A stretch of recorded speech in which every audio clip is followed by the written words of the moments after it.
This weekend, we took an exponential, game-changing step forward on our large-scale testing initiative. A huge step in the right direction. Maryland gets hundreds of thousands of coronavirus tests from South Korea.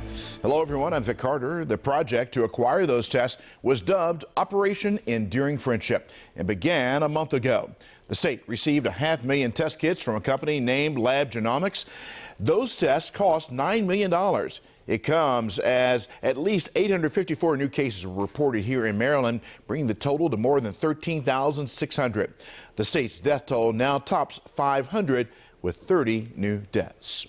WJZ is live with extensive coverage. We began with WJZ investigator Mike Helgren at the Pimlico testing site with more on the governor's announcement today. Mike. Vic, Governor Hogan and South Korean leaders have been working for weeks to make this deal happen quietly behind the scenes. And this precious cargo came on the first direct flight ever from Seoul to BWI Marshall Airport. Those tests will eventually make their way to testing sites like this one here at Pimlico, and Maryland will eventually have one of the most robust testing operations in America. The administration made it clear over and over again that they want the states to take the lead. And we have to go out and do it ourselves, and so that's exactly what we did. Governor Larry Hogan says Maryland purchased enough kits from South Korea to provide for 500,000 coronavirus tests.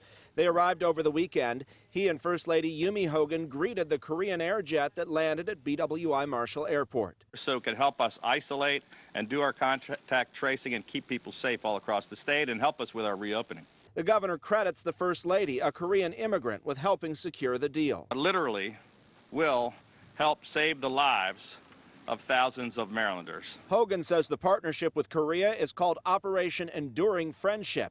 He remembers a meeting with the South Korean president earlier this year. He was so proud of my wife, and he said that that they considered me as a Hanguk Sai, which means a son-in-law to the Korean people. The federal government also purchased tests from South Korea, which has been lauded as a leader worldwide in its testing operation.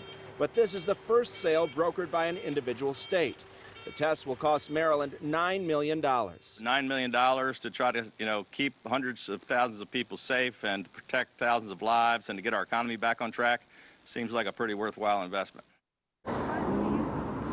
And there were a lot of moving parts with this deal. There were worries that the FDA might not give approval, but they did secure FDA approval. We also learned from Congressman Dutch Ruppersberger today that Egypt is providing a number of masks and other personal protective gear on a flight that will land at Andrews Air Force Base tomorrow. And we have some breaking news on the Eastern Shore in Kent County this afternoon. There's a report that there are 12 residents and 3 staff members at Autumn Lake Healthcare in Chestertown who have tested positive. There's a state strike team on the scene, and one of those 12 people has died. Reporting live at Pimlico, Mike Helgren, WJZ.